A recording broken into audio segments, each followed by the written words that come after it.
टूटती है दिल की नाजुक रगें, टूटती है दर्द दिल में छुपाए छुपाए। आज सोचा तो आंसू भराए, मुद्दतें हो गई मुस्कुराए। आज सोचा तो आंसू भराए, आज सोचा तो आंसू भराए। मुद्दतें हो गई मुस्कुराए,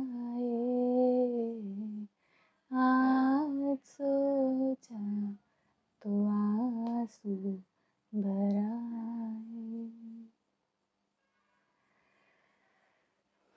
एक लंबे अरसे के बाद खुद से मुलाकात। तो कभी कभी निराशा होती है, कुछ सोचते हैं और वो हो नहीं पाता या कर नहीं पाते, या परिस्थितियाँ कुछ ऐसी होती हैं कि ना होने से फिर निराशा होती है। क्या किया जाए, निराशा होती है। निराशा होना ज़रूरी है ताकि आशा के लिए प्रयास किया जा सके, ताकि वो किया जा सके जिससे आशा हो। निराशा है मतलब आपने कुछ आशा की थी जो नहीं हुआ। निराशा बिना आशा के नहीं होती। जब आशा की जाती है और वो संपन्न नहीं हो पाता, तब निराशा होती है। अगर निराशा है तो आशा भी रही होगी। वही बात द्वैत वाली। द्वैत पर आधारित है ये दुनिया। यहाँ एक के बिना दूसरा नहीं हो सकता। दो विपरीत एक साथ होते हैं हमेशा, अलग अलग नहीं होते। आशा निराशा एक ही सिक्के के दो पहलू हैं, रात और दिन, सुख और दुख। मैंने लिखा था सुख और दुख के लिए कुछ। सुख और दुख तो बादल हैं, ये आया जाया करते हैं। सुख और दुख तो बादल हैं, ये आया जाया करते हैं। फिर क्या है जो बना रहता है, आसमां बना रहता है, ये वहीं वैसा थमा रहता है। आसमां को बादलों का धरातल ही समझो अगर। ध्यान दें यहाँ पे, सुख और दुख तो बादल है,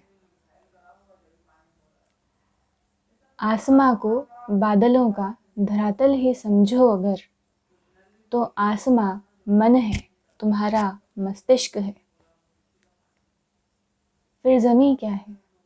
ज़मीं तो धरातल है दर्शकों का, जो ये देखते हैं कि बादल सफ़ेद हैं या श्याम हैं।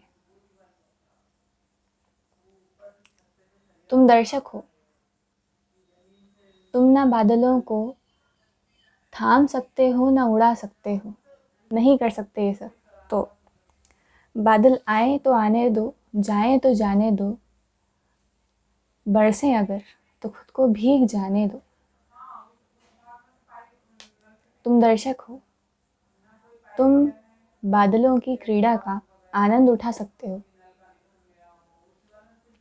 ये था सुख और दुख, क्या किया जाए। आशा निराशा भी कुछ इसी तरह होता है, सुख और दुख जैसा। निराशा तो दुख, आशा तो सुख। ठीक है, निराशा का होना भी ठीक है। निराशा अगर है आपको किसी चीज़ की, तो ये साबित करता है कि आपने कभी आशा की थी उस काम के संपन्न होने की, और वो संपन्न नहीं हो पाया, इसलिए आपको निराशा हुई। बेसिकली गलती आपकी नहीं है, बस वो चीज़ हो नहीं पाई जो होना चाहिए थी आपके हिसाब से। हो सकता है कि वो होती तो अच्छा नहीं होता, उसका ना होना ही अच्छा हो सकता है। मगर हम इस तरह से सोचते कहाँ हैं। हो सकता है उसके ना होने में ही हमारा हित हो। और जो हुआ उसके होने में हमारा हित हो। केवल एक ही पहलू में जब हम ज़िंदगी को देखते हैं तो जी नहीं पाते, ना ही समझ पाते हैं। समझने के लिए हमें अनेक पहलुओं से देखना होता है। ज़िंदगी 360 डिग्री है, आप केवल एक तरफ से देखते हैं। आपने बाकी के सारे कोणों से तो अभी देखा ही नहीं इसे कभी। आपने इस कोण से देख लिया, आपने उस कोण से नहीं देखा, आपने इस कोण से भी नहीं देखा, इस कोण से भी नहीं देखा। देखने के लिए इतने कोण हैं कि आप सब कोणों से देख भी नहीं सकते, मगर हर एक व्यक्ति अलग कोण से देखता है। अब जब लोग इतने हैं तो हर एक का कोण भी अलग है, और जब कोण सबके अलग हैं तो हर एक का मत भी अलग है। हर एक को जो दृश्य दिखता है वो भी अलग है, क्योंकि दृष्टिकोण अलग है। जब दृश्य अलग है हर एक का, तो आप ये नहीं कह सकते कि वो बात ही गलत है, वो विचार ही गलत है, या उसे दिखने वाला जो दृश्य है वो ही गलत है। गलत वो नहीं है, वो अलग है। आप अलग हैं, वो अलग है। आपका विचार अलग है, उसका अलग है। आपका कोण अलग है, उसका अलग है। इसलिए आपको दिखने वाला दृश्य अलग है, उसका अलग है। अलग है, गलत नहीं है। समानता हो सकती है। कुछ वस्तुएं होती हैं जो हर कोण से एक समान दिखती हैं, मगर कुछ ऐसी भी होती हैं जो हर कोण से अलग दिखें। हर एक का कोण अलग नहीं हो सकता। कुछ लोगों का, कुछ परसेंट का कोण समान होता है। आप एक गोला भी बना दीजिए 3D, 360 डिग्री में क्या होता है? 360 डिग्री केवल ऐसा होता है, एक तरफ का गोला, द्विमिमीय गोला, 2 डायमेंशनल। लेकिन अगर आप उस वृत्त को, उस सर्कल को गोला बना दें, तब क्या? तब उसमें न जाने कितनी डिग्रीज आ जाती हैं। देखो, ये होता है 180 ऐसा। अब यही चीज़ जब ऐसी होती है, कुछ लगभग ऐसी, तो ये हो जाता है 90। ऐसा हो गया तो 180। अब यही चीज़ जब हमने पूरी ऐसी कर दी, ऊपर का 180, नीचे का 180, टोटल हो गया 360। लेकिन केवल ऐसा तो नहीं है ना, वो तो ऐसा भी है, ऐसा भी है, ऐसा भी है। दिशाएं अनेक हैं, इसलिए हर एक कोण अलग है। अपने आप में देखे जाने वाले उस कोण से देखा जाने वाला दृश्य अलग है। उसके बाद भी कुछ लोगों का दृश्य समान हो जाता है, क्योंकि कई बार एक से ज़्यादा लोग भी किसी वस्तु को, किसी चीज़ को सेम कोण से देख रहे होते हैं। इसलिए दृष्टिकोण वही है तो दृश्य भी वही होगा। तो बात कुछ ऐसी है। अच्छा लगता है बातें करना खुद से, जहाँ खुद के विचारों का आवागमन आसानी से हो पाए, खुद से या किसी ऐसे से जिससे बातें करके वही आसानी महसूस हो जो हम अकेले में महसूस करते हैं। तब बात करना अच्छा लगता है, जब हमें पता हो कि हमें कोई समझने वाला है। अकेले में यही फ़ायदा है, क्योंकि दुनिया हमें समझती नहीं, मगर हम खुद को समझते हैं, तो हम हमारे विचारों को भी समझते हैं, हम उसे आने देते हैं। हम खुद को समझते हैं, अपने स्वभाव को समझते हैं, अपने दृष्टिकोण को समझते हैं, अपने विचार को समझते हैं। इसलिए हम बाहर आने देते हैं, समझते हुए कि ये क्या है।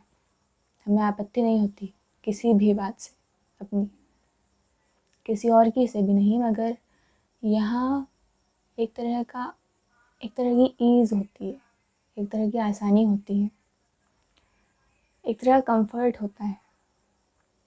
जब हम बात करते हैं खुद से, तो हम उससे बात करते हैं जो हमें सबसे बेहतर समझता है, जो जब जन्म हुआ था तब से लेकर अब तक एक एक पल खुद के साथ रहा है, हमारे साथ रहा है। वही तो है जो हमें सबसे ज़्यादा समझता है। पूरी प्रोसेस देखी होती है इसने, जन्म से लेकर के अब तक की, जब तक भी चलेगा तब तक की, मृत्यु तक की। तो अभी इतना आगे नहीं जा रहे हैं मृत्यु तक, अभी अभी तक आते हैं। तो तब से लेकर अब तक एक भी पल ऐसा नहीं हुआ जब इसने खुद के विचारों को, खुद की सिचुएशंस को, खुद के माहौल को, खुद के अनुभवों को, खुद की फीलिंग्स को महसूस नहीं किया हो। इसलिए हमें सबसे ज़्यादा कंफर्ट लगता है खुद से बात करना, सबसे ज़्यादा आसान लगता है, खासकर उनको जो दुनिया की नज़रों में इंट्रोवर्ट होते हैं, जिसे दुनिया इंट्रोवर्ट कहती है। तो हैं हम भी वही इंट्रोवर्ट। मतलब क्या? अंतर्मुखी। मतलब क्या?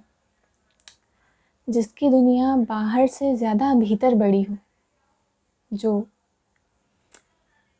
बाहर जो दुनिया दिखती है उससे ज़्यादा गहराई से दुनिया को जीता हो खुद के भीतर, जिसके जीने के अनुभवों में उथलापन ना हो, गहराई हो। वो लोगों के बीच में रह कर के टुच्ची बातों को सुन कर के समय बिताने में विश्वास नहीं करता। वो विश्वास करता है अकेले रहकर, अकेले सोचने में, अकेले महसूस करने में, जस्ट ऑब्जर्व करने में। अवलोकन। अवलोकन बड़ी गहरी वस्तु है। जो करता है वही जानता है। मूल्यांकन, मूल्यांकन उथला है। मूल्यांकन मस्तिष्क से किया जाता है, गणनाएं लगाई जाती हैं, केवल उथली चीज़ों का किया जाता है। मगर ऑब्जर्वेशन, अवलोकन, उन चीज़ों का किया जाता है जो महसूस की जा सकती हैं, केवल अनुभव की जा सकती हैं। उन चीज़ों का आप मूल्यांकन नहीं कर सकते जो अमूर्त हैं। आप मूल्यांकन केवल मूर्त चीज़ों का कर सकते हैं। अमूर्त का किया जाता है अवलोकन, ऑब्जर्वेशन। तो वही करते हैं हम, जिसे दुनिया इंट्रोवर्ट कहती है। हम भी वही हैं। तो इसलिए अच्छा लगता है खुद से बात करना और उनसे बात करना जो हमें समझते हों। That's why.